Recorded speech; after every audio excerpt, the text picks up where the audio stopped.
Good morning, sir. My name is Mariel M. Espertas and my sports is badminton. I will demonstrate the 4 basic badminton skills. One is grip. Ang panhawid sa badminton is murag handshake.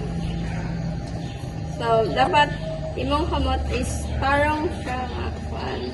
Dapat dili manumbra, dili dire or dire. Dapat dire gito sa to.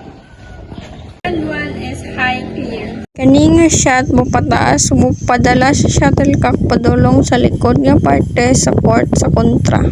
Number 3 is drop shot. Kini nga shot hinay nga mopahulog ang shuttlecock duol sa net. Ang ikaupat nga skill kay ang serve. Ang serve mao ang magpasulod sa rally sa badminton.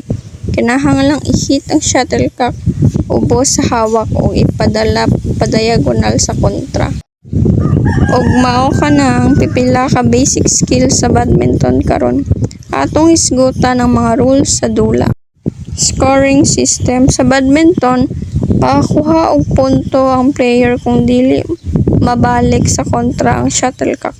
Ang usa ka game hangtod 20 points og kinahanglan modaog og labaw og 2 points. Service rules. Kung mag-serve, kinahanglan motindog ang player sulod sa service court ug i-hit ang shuttlecock ubos sa hawak. Violations.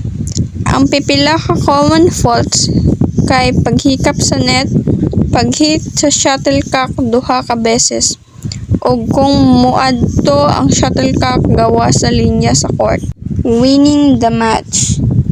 Best of 3 games ang unang player nga makadaog og duha ka games mao ang modaog sa match.